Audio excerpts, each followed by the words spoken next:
Did you know that tens of millions of Christians have been martyred for their faith over the past 2,000 years?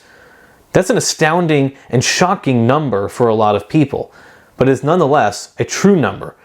In this video, I'm going to be talking about one of those millions of Christians who was martyred for his faith. So enjoy this story as much as possible of faith and courage, of a man who loved the Lord and was ultimately killed because of his faith.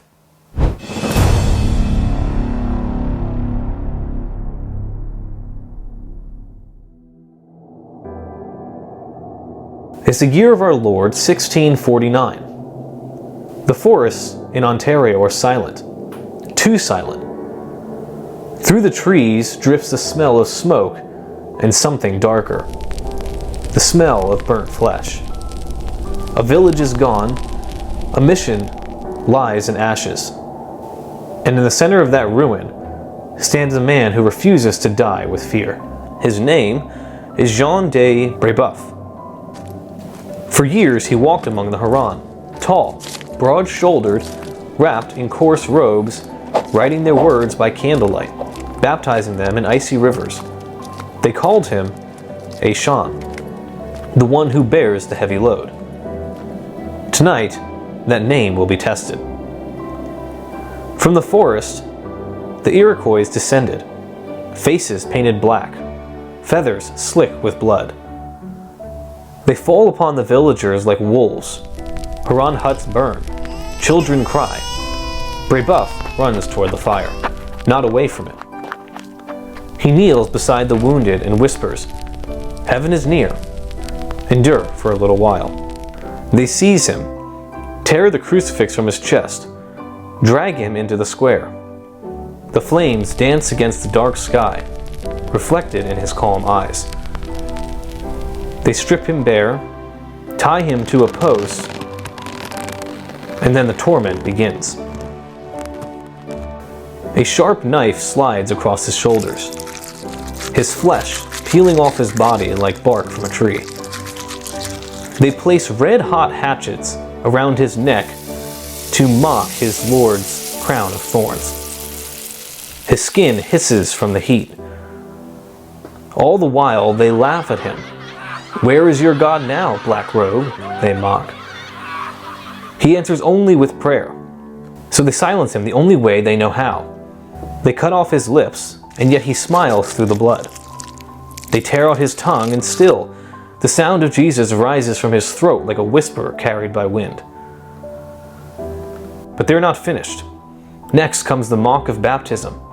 A pot of scalding water poured over his head, steam rising from his hair as they chant, "We baptize you so you may be blessed in paradise." And yet he doesn't cry out, not once. His calm terrifies them. They call him demon, spirit, and monster. In their frenzy, they open his chest, tear out his heart while it still beats within him, and believing they can steal his strength, they drink his blood. When it is done, they leave him bound in the snow, his body scorched and his face serene. And as the dawn breaks, the last breath leaves him like a prayer rising through the smoke.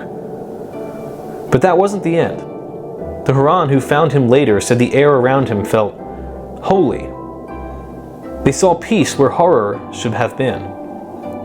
Brébeuf's courage was not born of flesh, rather it was born of faith. He believed that no flame could consume the soul of one who belongs to Christ. For we know the scriptures say that, "Fear not him who can destroy the body, but him who can destroy both the body and soul in hell." But that death, no matter how cruel, was only the threshold of glory. The world would remember the horror, yes, but heaven, the Lord, remembers the victory.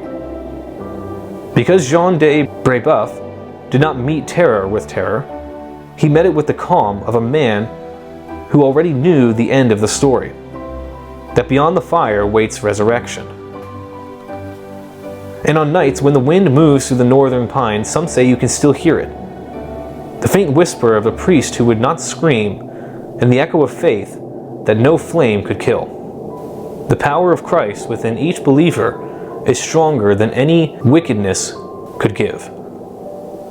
This is the martyrdom of Jean de Brébeuf. So of course that's a fascinating and interesting story, albeit very sad and a little bit difficult to listen to, but it is a true story nonetheless. What I described is pretty historically accurate to the records that we have of Brébeuf.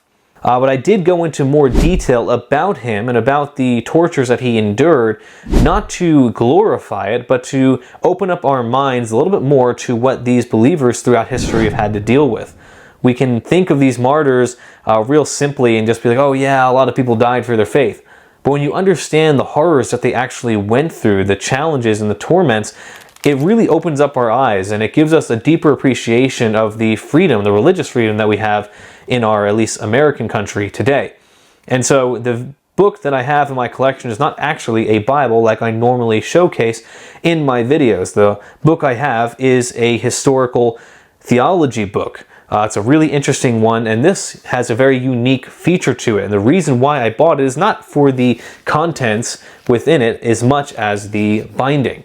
Now, I will do a separate video on just the binding in the future because there is a lot of really interesting history behind this, and there are a lot of other manuscripts that I want to show you in the future. So I'll be doing a video on that, so of course subscribe so you don't miss out on that video when I release that in the future. But this book here is quite fascinating nonetheless. I was really happy that it was at least a religious book and not just some kind of random book from history. I really do like manuscript bound books, which is of course why I bought this. But there is some interesting stuff about this. This was printed in the year 1661, so a few years after the story that I told, but it was produced in the city of Salzburg, the heart of the Catholic world during the Counter-Reformation. The title in English essentially means rural sermons. It was written by Christoph Ulrich Neuberger, a Catholic priest who wanted to help rural pastors, those serving the farmlands and mountain villages, preach better sermons. So this wasn't just any book, it was a church-approved teaching of how these clergy were to preach out in the mission field. So a very interesting book. You can see the title page here is very typical or indicative of 17th century books. I have several that were printed in the same time period that have the red letters there and then the black letters.